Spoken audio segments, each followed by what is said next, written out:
BJP party ఆవిర్భావ దినోత్సవం సందర్భంగా రంగారెడ్డి జిల్లా యాచారం మండలం నందివనపర్తి గ్రామంలో బీజేపీ పార్టీ బూత్ అధ్యక్షుడు పంది వంశీ, గడల వెంకటేష్, బుద్రబోని సురేష్ ఆధ్వర్యంలో మాజీ సర్పంచ్ రాయకంటి విజయ్ కుమార్ అధ్యక్షతన పార్టీ జెండాను ఆవిష్కరించారు। ఈ కార్యక్రమానికి ముఖ్య అతిథులుగా రాష్ట్ర నాయకులు మధుకర్ రెడ్డి, నల్లవెల్లి సర్పంచ్ డేంగుల రాజు, చింతల మాజీ సర్పంచ్ జగదీష్ యాదవ్, సీనియర్ నాయకులు పురుషోత్తం, సంతోష్ గుప్తా తదితరులు పాల్గొన్నారు। నందివనపర్తి గ్రామంలో జెండా ఆవిష్కరణ కార్యక్రమం చేయడం జరిగింది।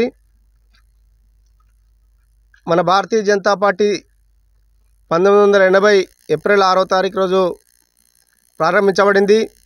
దీనికి ముందు వివిధ రూపాల్లో జనసంఘ్ వివిధ రూపాల్లో ఉన్నటువంటి పార్టీని అన్ని వర్గాల ప్రజలను, దేశంలో ఉన్నటువంటి అన్ని వర్గాల ప్రజలకు పార్టీని చేరువ చేసి తద్వారా పూరెస్ట్ ఆఫ్ ది పూర్, అన్యోదయ అంత్యయోజన ప్రతి ఒక్కరికి కూడా కనీస సదుపాయాలైనటువంటి తిండి, ఆవాసము, కనీస రక్షణ ఇవన్నీ ఏర్పాటు చేయాలనేటువంటి సదుద్దేశంతో భారతీయ జనతా పార్టీ పెద్దలు 1980 ఏప్రిల్ 6వ తారీఖు రోజు మన పార్టీని స్థాపించడం జరిగింది।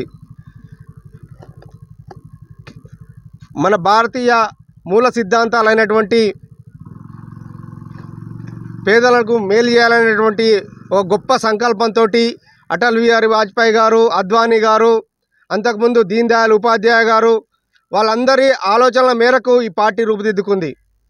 ఈ పార్టీ దినదిన ప్రవర్ధమానంగా అభివృద్ధి చెందుతూ ఈ దేశంలో కాంగ్రెస్ పార్టీ అనేక సంవత్సరాలుగా పాలించినప్పటికి కూడా పేదలకు ఏ విధమైనటువంటి న్యాయం చేయలేదు కాబట్టి ప్రజలు కూడా ఆ పార్టీని దూరం పెట్టడం జరిగింది। భారతీయ జనతా పార్టీకి పట్టడం కట్టడం జరుగుతుంది। మన తెలంగాణలో కూడా రాబోయే ప్రభుత్వం బీజేపీ ప్రభుత్వం, టీఆర్ఎస్ ప్రభుత్వం పతనం స్టార్ట్ అయింది। ప్రజలలో ఆలోచన మొదలైంది।